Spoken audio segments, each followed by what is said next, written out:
Hello everyone, स्वागत है आप सभी का मेरे YouTube channel the world of education शिक्षा के संसार में। सबसे पहले तो आप सभी को नए साल की बहुत बहुत शुभकामनाएं।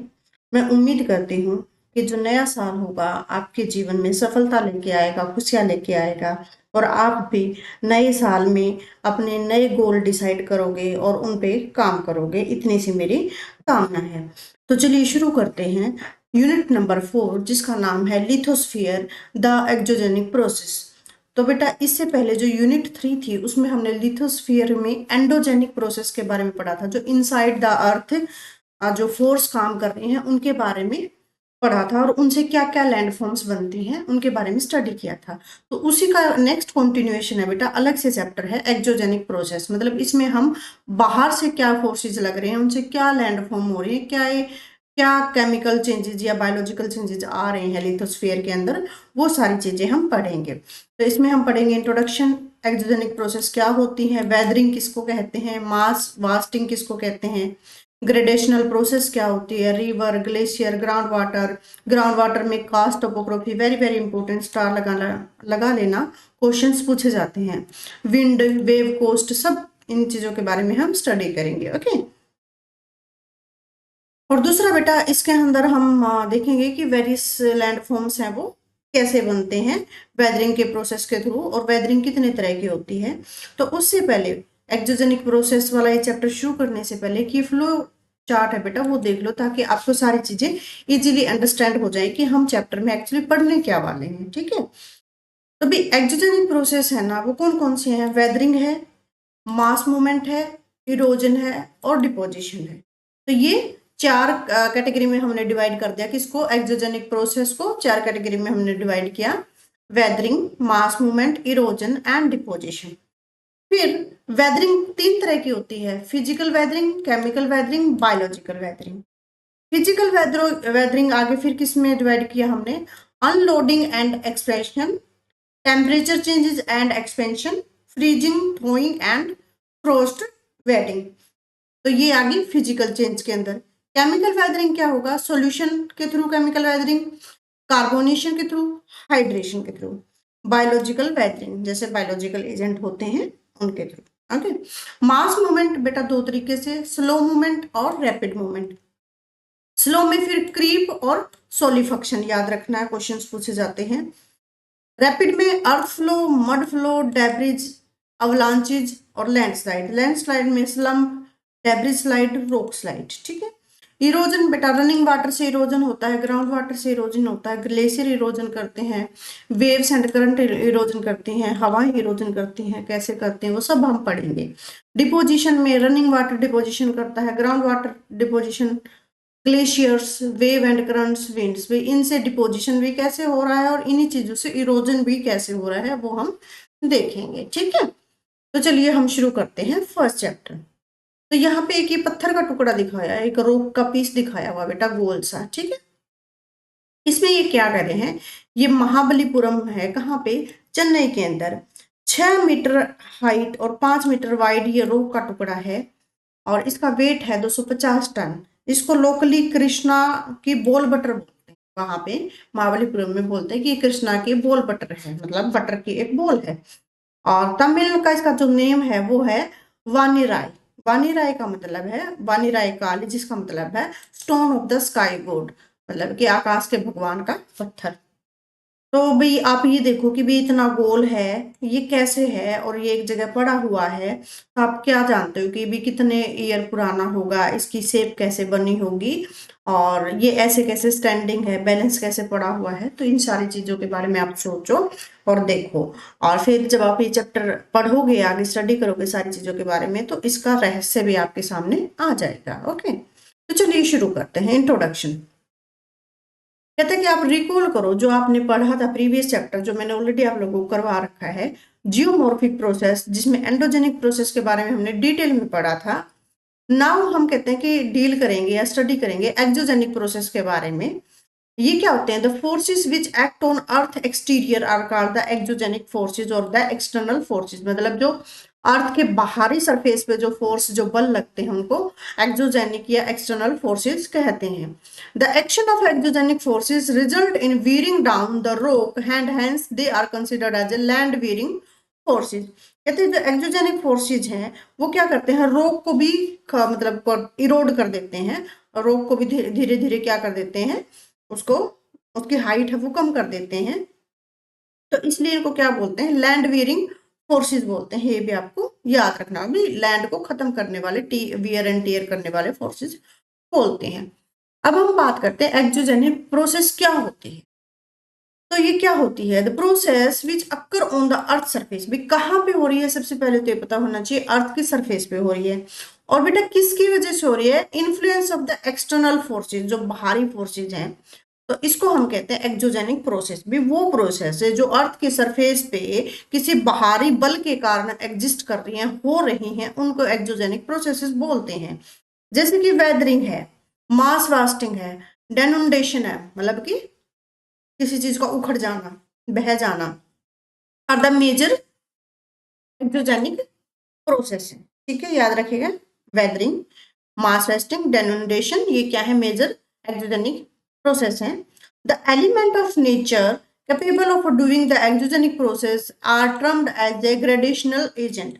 मतलब जिनकी वजह से एक्सोजेनिक प्रोसेस हो रही है, चाहे विंड है, चाहे वाटर है, बेटा कोई भी चीज है, चाहे कोई बायोलॉजिकल एक्सोजेनिक प्रोसेस है, इनको हम, इन जिनकी वजह से ये हो रही है उनको बोलते हैं ग्रेडेशनल एजेंट। आपने याद रखना है, टर्म बायोलॉजिकल फॉर्म में आपको याद रखना है कि जियोलॉजी में इसको क्या बोलते हैं, जियोग्राफी में इसको क्या बोलते हैं, इसको बोलते हैं ग्रेडेशनल एजेंट्स। फॉर इंस्टांस जैसे हवा है बेटा, पानी है, ग्लेशियर्स हैं, वेव्स हैं, ग्राउंड वाटर हैं, ये क्या है, ग्रेडेशनल एजेंट है। क्या है, एजेंट है। अब हम बात करेंगे वेदरिंग के बारे में। वेदरिंग क्या है, ये प्रोसेस है, एक घटना है, डिसइंटीग्रेशन और decomposition of the rock. Rock का टूटना, डिसइंटीग्रेट होना और उसका टूट जाना, इसको क्या बोलते हैं बेटा, इसको बोलते हैं वेदरिंग बोलते हैं। ठीक है, it is due to the action of climate. भी किसकी वजह से हो रहा है, क्लाइमेट, जो बहुत लंबे समय तक जो मौसम रहा है, कभी गर्मी कभी सर्दी, है ना, कभी हवाएं तेज चल रही हैं, कभी प्लांट्स, आपने देखा ना पत्थरों के बीच में प्लांट्स उग जाते हैं। तो प्लांट उगेंगे तो obvious सी बात है बेटा, वो जड़ें जहां तक जाएंगी तो उस रोग को क्या कर देंगे, उस जगह को क्या कर देंगी, कमजोर कर देंगे। आपने देखा ना कहीं पे छतों के ऊपर पीपल का पत्ता पेड़ है वो उग जाता है, टंकी के पीछे उग जाता है, कहीं पे भी उग जाता है, जहां जहां पेड़ वो की जड़ें जाएंगी बेटा, वो दीवार है वो फिर वीक हो जाएगा, वो इंफ्रास्ट्रक्चर है, वो बिल्डिंग है वो वीक हो जाएगी। एनिमल्स हैं, अदर लिविंग ऑर्गेनिज्म है, जो क्या करते हैं बेटा, ब्रेक डाउन करते हैं फिजिकली, केमिकली और बायोलॉजिकली। ठीक है, मतलब कि हम हैं एज ए ह्यूमन बीइंग है, पत्थरों को तोड़ते हैं, मैनुअली तोड़ते हैं, उनके अंदर ब्लास्ट करके तोड़ते हैं, केमिकली कोई केमिकल ब्लास्ट में केमिकल यूज करते हैं, बायोलॉजिकली कभी गर्मी आ रही, कभी सर्दी आ रही है, तो कभी रोग है वो गिल्ली हो रही है। ठीक है, तो इस तरह से भी क्या हो रही है, वेदरिंग हो रही है। There are three types of a weathering. भी तीन तरह की वेदरिंग है, फिजिकल वेदरिंग, केमिकल वेदरिंग और बायोलॉजिकल। अब इनके बारे में डिटेल में हम पढ़ेंगे। पहले बात कर लेते हैं फिजिकल वेदरिंग की। ये क्या है बेटा, डिसइंटीग्रेशन है रॉक की, पत्थर की, mainly induced by element of a weather. मतलब मौसम की वजह से, मौसम के अंदर जो घटनाएं हो रही, जो एलिमेंट्स हो, उसकी वजह से किसी रॉक का डिसइंटीग्रेशन हो जाना फिजिकल वेदरिंग कहलाता है। It produces smaller angular movement of a same rock, angular fragment of the same rock. It is caused by the change in temperature. और फिजिकल में बेटा चेंज इन टेम्परेचर, जैसे कि बहुत गर्मी पड़ रही है, दिन में बहुत गर्मी है, ठीक है, वो चीज क्या हो जाएगी, फैल जाएगी, ठीक है, नॉर्मल हो जाएगी। और फिर रात को मान लो ठंड हो गई तो वो चीज सिकुड़ जाएगी। ठीक है, तो इस तरह से आपने देखा है ना, जैसे सर्दियों में दरवाजे क्या होता है बेटा, लकड़ी फूल जाती है, मॉइस्चर से फूल जाती है। और गर्मियों में वही दरवाजे फिर क्या हो जाते हैं बेटा, सिकुड़ जाते हैं, सिकुड़ जाएंगे, मतलब कि लकड़ी है वो फिर से नरम हो जाएगी, अपनी ओरिजिनल शेप में आ जाएगी। तो बीच में देखा ना कई बार दरवाजे जहाँ पे अपनी ये क्या बोलते हैं आप उसको, जो भी बोलते हैं, जो दरवाजे होते हैं अपने, उसकी जो बाहर की लाइनिंग है और दीवार की लाइनिंग में क्या आ जाता है, स्पेस आ जाता है, वो इसी वजह से आता है। प्रेशर, वाटर, विंड, ये सारे क्या है बेटा, फिजिकल वेदरिंग इनकी वजह से हो रही है। और फर्दर इनको हमने डिफरेंट कैटेगरी में डिवाइड किया है। They are the thermal weathering, भी टेम्परेचर की वजह से हो रही थी, थर्मल। फ्रोस्ट वेजिंग वो हो गया, जम गया कोई चीज, मतलब पानी है वो जम गया, बर्फ की वजह से हो गया। एक्सफोलिएशन मतलब लेयर वगैरह में किसी रॉक का डिसइंटीग्रेशन हो जाना, पपड़ी सी फट जाना, एक्सफोलिएशन इसको बोलते हैं, ठीक है। फिर क्या, थर्मल वेदरिंग, जैसे नाम से ही पता लगा, अभी थर्मल रिलेटेड टू टेम्परेचर, पता है कि जो एरिड है और सेमी एरिड एरिया है जहाँ पे बहुत कम बारिश होती है, टेम्परेचर वहां इंक्रीज होगा, हीट बढ़ेगी, हीट बढ़ेगी तो एक्सपेंड हो जाएंगी रोक, कहाँ, दिन के समय में, और कॉन्ट्रैक्ट हो जाएंगी बेटा जब नाइट में टेम्परेचर है वो कूल होएगा, ठीक है। और इस एक्सट्रीम टेम्परेचर कंडीशन में क्या होगा, अल्टरनेट एक्सपेंशन और कॉन्ट्रैक्शन हो जाएगी, भी कभी फूल रहा है, कभी कॉम्पैक्ट हो रहा है, कभी फूल रहा है, कभी कंप्रेस हो रहा है। तो इससे क्या हो जाएगा, इवेंचुअली क्या होगा, रॉक के अंदर क्रैक मतलब कि दरारें और पड़ना शुरू हो जाएंगे, और फिर वो अलग टुकड़ों में फट जाएंगे, बट जाएंगे। थर्मल वेदरिंग दो तरह की होती है बेटा, ग्रेनुलर डिसइंटीग्रेशन और ऑफ द ब्लॉक डिसइंटीग्रेशन। या तो क्या होता है, छोटे छोटे ग्रेन्यूल्स में पत्थर टूट जाएगा, या पूरा का पूरा मान लो पूरा पत्थर है, मानो कि पूरा पत्थर है ना बेटा, यहाँ इसमें दरार पड़ेगी, बीच में दरार पड़ेगी, ये दरार इतनी चौड़ी होगी कि फाइनली ये दो भागों में डिवाइड हो गया, तो इसको कहेंगे ब्लॉक डिसइंटीग्रेशन। अब हम बात कर लेते हैं ग्रेनुलर डिसइंटीग्रेशन की। कहते हैं अल्टरनेट एक्सपेंशन और कॉन्ट्रैक्शन होगा मिनरल्स का, जिनकी अलग अलग प्रॉपर्टी हैं, किसके अंदर, रॉक्स के अंदर, due to temperature change make the rock break down into small pieces. इसमें क्या होगा, छोटे छोटे टुकड़ों में टूट जाएगा, किसकी वजह से, जो मिनरल्स की प्रॉपर्टी के अंदर चेंज आ जाएगा टेम्परेचर की वजह से। Due to this breakup the rock occur grain by grain, तो और इससे रॉक है वो छोटे छोटे टुकड़ों में टूटती रहेगी। This process is known as the granular disintegration. अब ये फिगर देखो, ऐसे चूरा सा बन गया, रेत सा, छोटे छोटे टुकड़े से बन गए, ये तो है बेटा ग्रेनुलर डिसइंटीग्रेशन। और यहाँ पे क्या है, धीरे धीरे भुर रही है, लेयर्स में रही है ये देख रहे हो ना, लेयर से बने हुए, यहाँ पे ये लेयर बनी हुई है, तो इसको बोलेंगे बेटा ब्लॉक डिसइंटीग्रेशन, मतलब कि पूरा मान बीच से ऐसे दो हिस्सों में डिवाइड हो गया, इसको बोल रहे हैं ब्लॉक डिसइंटीग्रेशन। ब्लॉक डिसइंटीग्रेशन में क्या है बेटा, मतलब इसको एज सच नहीं बोलेंगे बेटा, मेरा कहने का मतलब है कि मान लो ये पूरा टुकड़ा है ना, रॉक का टुकड़ा, बीच से अगर दरार पड़ेगी, फिर ये दो हिस्सों में कंप्लीटली क्या हो जाएगा, टूट जाएगा, इसको ब्लॉक डिसइंटीग्रेशन बोलेंगे। हाँ, इस तरह से लेयर ही बने, आपको अलग अलग लेयर दिखाई दे रही है, जैसे इस फिगर के अंदर दिखाई दे रही है, तो इसको बोले एक्सफोलिएटेड रॉक्स, और इसको ग्रेनुलर रॉक बोलते हैं, ठीक है। तो ब्लॉक डिसइंटीग्रेशन में क्या है, rock such as a granite rock so in area of the jointed igneous और layer sedimentary rock due to the great diurnal range of a temperature. भी दिन के समय जो डायनोरल मतलब दिन के समय टेम्परेचर में जो चेंजेज आए हैं, रॉक है वो ब्रेकअप हो जाएगी ज्वाइंट के पास से, और दो लार्ज रेक्टेंगुलर शेप में कन्वर्ट हो जाएगी, मतलब ये पूरा सा टुकड़ा है बड़ा सा, है ना, इसमें यहाँ पे दरार पड़ेगी टेम्परेचर की वजह से, और फिर फाइनली ये दो हिस्सों में डिवाइड होगी। अब हम बात कर लेते हैं फ्रोस्ट वेजिंग की। अब ये देखो, ये एक बार फिगर देखो आप, ये पानी है, मान लीजिए कोई रोक का टुकड़ा है, ये पूरा ये रोक का टुकड़ा है ना, ये पानी है। अब पानी है, अभी तो टेम्परेचर ठीक है, जैसे ही टेम्परेचर है बेटा कम हो जाएगा, तो पानी किस में चेंज हो जाएगा बेटा, आइस में चेंज हो जाएगा। आइस में चेंज होएगा तो इसका जो सरफेस एरिया है वो बढ़ेगा, और प्रेशर एग्जर्ट करेगा, जो वाटर है वो नीचे की तरफ क्या करेगा, प्रेशर एग्जर्ट करेगा, और यहाँ पे क्या हो गया, दोनों तरफ से प्रेशर लगाएगा, जम गया, एरिया बढ़ गया तो ये रोक को क्या करेगा, पीछे धकेलने की कोशिश करेगा साइड से और नीचे से, तो धीरे धीरे क्या हो जाएगा बेटा, ये रोक है वो वीक हो जाएगी और इसकी वेदरिंग हो जाएगी।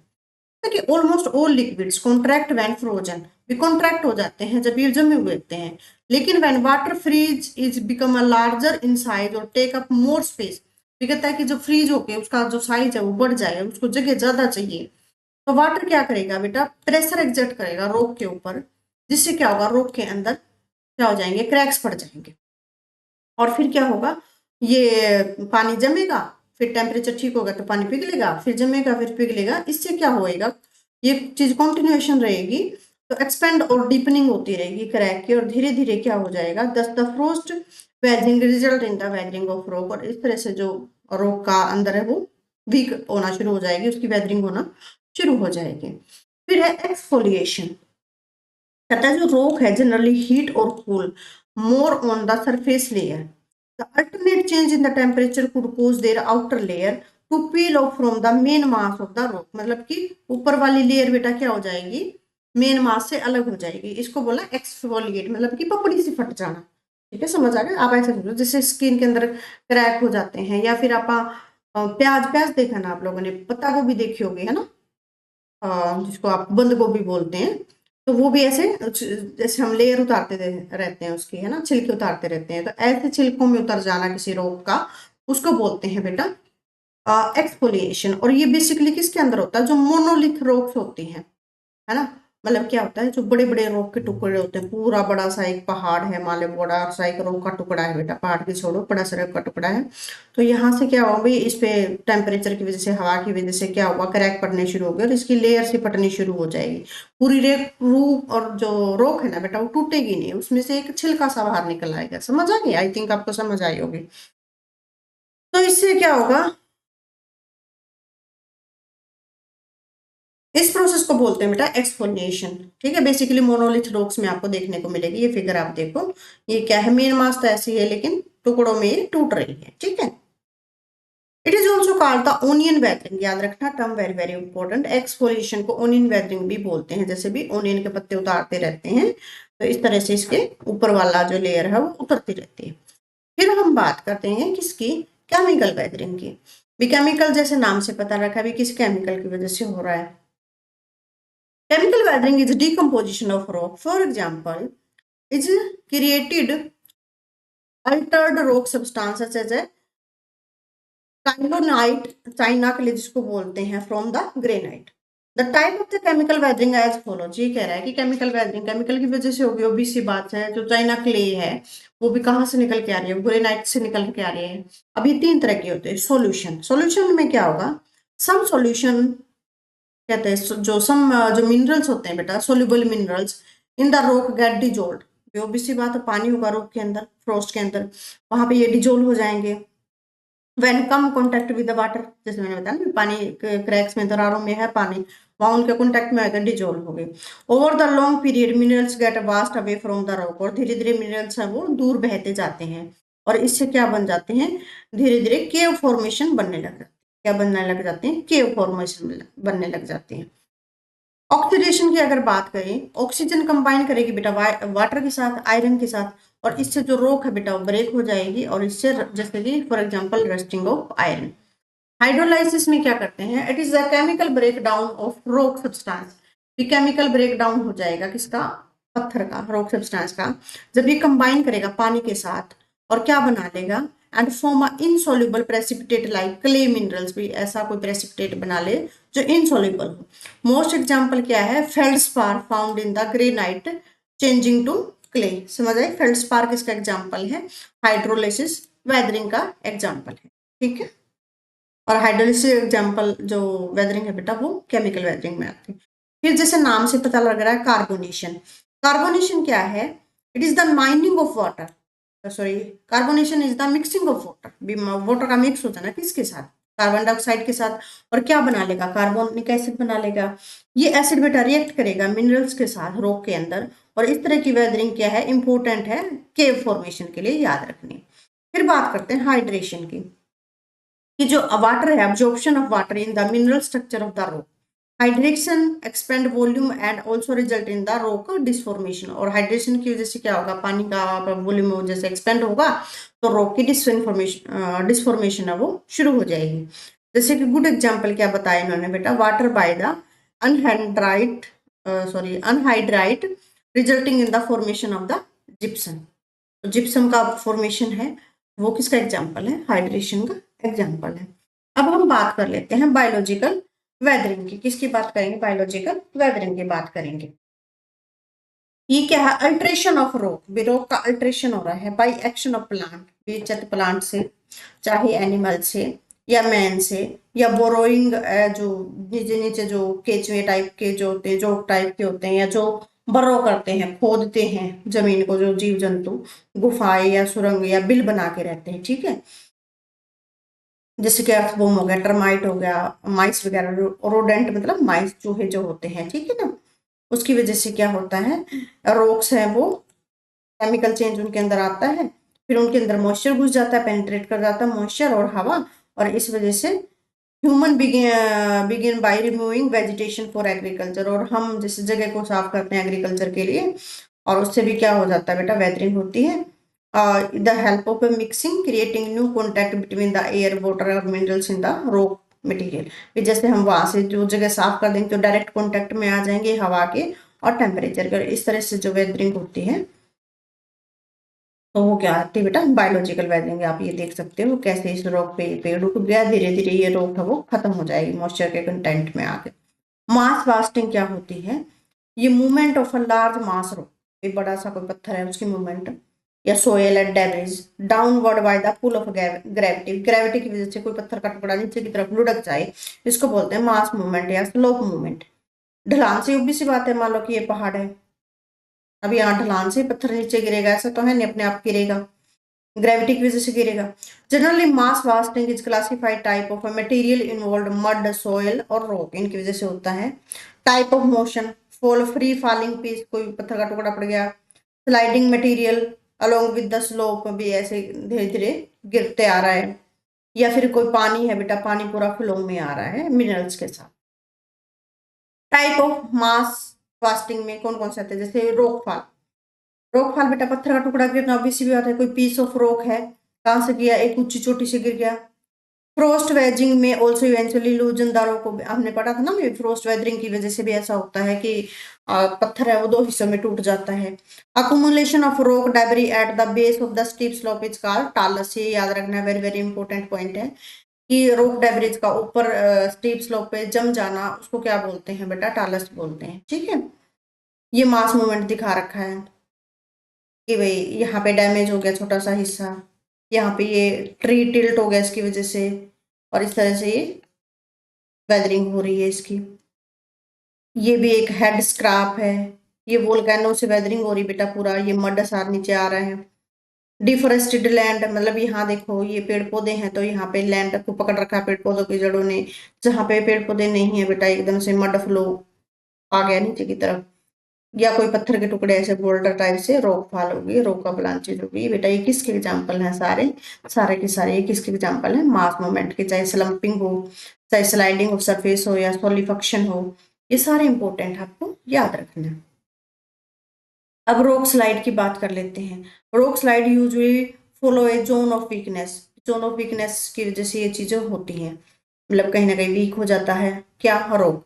Presence of water increase the slippage, और इससे क्या होता है, वाटर जैसे आएगा कॉन्टेक्ट में तो वहां पे स्लिपरी फॉर्मेशन, मतलब कि स्लिप हो जाएगी वो चीज। Collision down the slope generally break the rock to rubble eventually result in the rock slide. तो इस तरह से जैसे पत्थर का टुकड़ा है, ओबीसी बात है, वेदरिंग हो रही है, केमिकल वेदरिंग हो रही है, बायोलॉजिकल वेदरिंग हो रही है, फिर ऊपर से कांटेक्ट हो जाए वाटर का तो जल्दी से टूटने की संभावना रहती है, और जो पत्थर है बेटा वो वीक हो जाता है। लैंडस्लाइड, आपने बेटा भूस्खलन की सुना, फलानी जगह भूस्खलन हो गया, केरल में लैंडस्लाइड हो गई, लार्ज पीस ऑफ रॉक वो ब्रेक हो जाएगा और स्लाइड हो जाएगा हिल से। ठीक है, और ये किसकी वजह से होता है, अर्थक्वेक की वजह से भी हो सकता है, या बहुत ज्यादा बारिश हो जाए तो उसकी वजह से भी होता है। अब बात कर लेते हैं बेटा स्लम्प की। स्लम्प क्या आता है, great mass of a bed rock move downward by rotational slip from a cliff is known as slump. ये देखो यहाँ से ये स्लम्पिंग है, इस तरह से आ रही है ये पूरा, ठीक है, टूट टूट के आ रहा है हिस्सा। मोस्ट कॉमन रीजन है जो स्लम्पिंग का, erosion at the base of a slope which reduce the support of the underlying sediment, मतलब जो बेस है वो खत्म हो जाता है, बेस जितना छोटा होगा बेटा फिर क्या हो जाएगा, उसका रुकना उतना ही मुश्किल हो जाएगा। डेब्रिज स्लाइड, ये आपने देख लिया अभी, डेब्रिज है वो। अच्छा, ये किसकी वजह से, डिफोरेस्टेशन की वजह से ये चीजें हो रही हैं। Debris slide more extensive and occur at large scale than slump, slump के कंपैरिजन में ये लार्ज होती हैं, क्योंकि इनको क्या चाहिए होता है, there is a little amount of water, बहुत कम अमाउंट ऑफ वाटर होता है, पूरा का पूरा रेत खिसक जाता है। जो मटेरियल है डेब्री है वो मिक्सचर है किसका, सोइल का और रॉक फ्रेगमेंट का। फिर डेब्रिज फ्लो, ये क्या है, defined as a mass wasting event in which turbulence occur through the mass. ये देखो ये डेब्री फ्लो है, अलग अलग तरीके जो रॉक के, पत्थर के, मिट्टी के हैं टुकड़े हैं वो आ रहे हैं साथ में। जब रॉक या सोइल है बेटा वो अपनी कोहरेंसी खो देती है या loads of water is involve, मतलब कि अगर आपने वहां पे पेड़ पौधे नहीं है तो पेड़ पौधों ने जकड़ नहीं रखा मिट्टी को, मिट्टी लूज है तो किसके साथ वो अपने आप को जमाए रखेगी। ठीक है, अगर मिट्टी थोड़ा सा लूज ग्रेन की बनी है तो उसका स्लिप होना इजी है। Debris become mixed up with completely and follow as a liquid mud, और फिर इस तरह से अगर पानी के कांटेक्ट में आ जाए तो लिक्विड मड बन जाता है, और ये बहुत डिस्ट्रक्टिव होता है। When earth material moves down A hill side like a fluid like mass, इसको कहते हैं अर्थ फ्लो। ऐसा लगता है कि पूरा का पूरा अर्थ है वो फ्लो करके नीचे आ रहा है, तो इसको बोलेंगे द डेब्री फ्लो। आपने देखा होगा उत्तराखंड उत्तरकाशी वाले रीजन में इस तरह की सिचुएशन है वो मोस्टली होती रहती है। ठीक है, क्यों? क्योंकि अंधाधुंध कटाई हो रही है बेटा, पेड़ों की रास्ते बना रहे हैं, पहाड़ वीकनिंग हो रही है, वेदरिंग की वजह से भी, हमारे खुद की कमियों की वजह से भी, तो ये सारी सिचुएशन आज हमें देखने को मिल रही है। This follows typically occur in the humid area steep slope, कहाँ पे? जहाँ एरिया मॉइस्चर है, जहाँ पे ढलाने ज्यादा हैं, तीखे ढलाने हैं, शार्प ढलाने हैं, और सॉयल वो सेचुरेट हो चुकी है, वाटर से भी लगातार बारिश हो रही है, तो वहां पे ये चीजें पॉसिबल है। Mud flow liquid mass of soil, obvious सी बात है, यहाँ पानी ज्यादा है, पूरा ऐसे चिक्कड़ टाइप सा, कादा जिसको बोलते हैं, चिक्कड़ जिसको बोलते हैं, तो उसमें रॉक डेब्रिज भी आएंगे, वाटर भी वो बहुत क्विकली नीचे की तरफ आएगा एक चैनल के थ्रू। आपने पीछे देखा था उत्तरकाशी में आया था अभी, जब वो काफी सारे रिजॉर्ट्स और काफी सारे लोग हैं वो बेटा मारे गए थे, बड़ी दुखद घटना हुई थी वो। लेकिन कहीं ना कहीं हमारा हाथ है, बीच में ही हमने मतलब रिवर के रास्ते में रिजॉर्ट्स बना लिए, सी फेसिंग रिजॉर्ट, फलाना ढिमकड़ा। अब देखो वो 3-3 मंजिला घर हैं वो डूब गए, पता नहीं किसका कहाँ क्या रिजॉर्ट था, बंदे के बंदे, जानवर के जानवर हैं, पूरी चीज है वो डूब गई बेटा। मतलब डूब गई किसके? सेडिमेंट्स के अंदर पूरा वो बन गया, स्मीयर बन गया उसका पूरा, डेबरिज का। जैसे आप घर बनाने के लिए ऊपर वो नहीं डालते, लेंटर डालते हैं, तो इस तरह का मटेरियल बन गया, बिल्कुल ठीक दलदला material. They occur most often in mountainous regions, semi-arid movement, और mud flow originating in volcanic slope, इसको बोले हैं लाहार। मतलब कि अगर वोल्केनिक स्लोप में इस तरह की सिचुएशन होती है तो उसको बोलते हैं लाहार। डेब्रिज अवलांचेज क्या है बेटा? डेब्री का फ्लो होना, और अवलांचेज क्या है? तूफान एकदम से आएगा, ये रैपिड होगा, चर्निंग होगा, शोर मचाता हुआ आएगा, वाटर के साथ, पानी के साथ, हवा के साथ, एकदम से डाउन टू स्टीप स्लोप भी, तीखे ढलान से नीचे की तरफ आएगा। ट्रैप्ड एयर में increase the speed of avalanches by acting cushion between the debris and the underlying surface, और हवा भी इसमें एक मेजर रोल प्ले करते हैं। ये तो इस तरह से पूरा बेड का तरह नीचे की तरफ आएगा, उसको बोलेंगे बेटा सोलिफिकेशन। थोड़ा सा टुकड़ा ऐसे कट के आ गया, इसको बोलेंगे बेटा अर्थ फ्लो। और यहाँ से ये लिक्विड के साथ फ्लो हो रहा है, इसको बोलेंगे मड फ्लो। और छोटे छोटे टुकड़ों में ऐसे फ्लो हो रहा है, कई टुकड़ों में, मल्टीपल लेयर्स में, उसको बोलेंगे स्लम्प। और इसको बोलेंगे बेटा सोइल क्रीप। और रोक अगर टूट गई, इसको बोलेंगे रोक फॉल।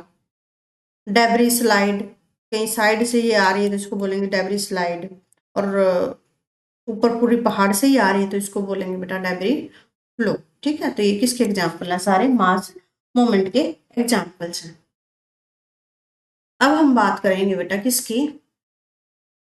अब हम बात कर लेते हैं क्रीप की। क्रीप क्या है? स्लो है, ग्रेजुअल मूवमेंट ऑफ सोइल, कहाँ से? हिल से नीचे की तरफ आ रही है soil. Velocity typical less than a centimetre per year. और ये क्या है? मतलब धीरे धीरे चीज खिसकना। क्रीप, क्रीप मतलब जैसे बेटा रेंग के चलना। ठीक है, फ्रीजिंग और थॉइंग होती रहती है बेटा, मतलब कि पानी रॉक में क्या होगा, जम गया, फिर मेल्ट हो गया आइस, फिर जम गया, फिर मेल्ट हो गया, फिर इस तरह से चीजें होती रहती है, और वो चीजें वीक होती रहती है, वो हिल है, वो रॉक है, वो वीक होता रहता है, वो जगह वीक हो जाती है। Creep is the manifested at the surface by thing tilted utility poles हो गए, फेंसेज हो गए, ट्री हो गए। आपने देखा ना कभी झुके झुके दिखे होंगे, कई बार पेड़ ऐसे लगते हैं कि खंबे ऐसे लगते हैं जैसे गिर जाएंगे झुके हुए हैं, तो किसकी वजह से हो रहा है? वो सोयल क्रीप की वजह से हो रहा है।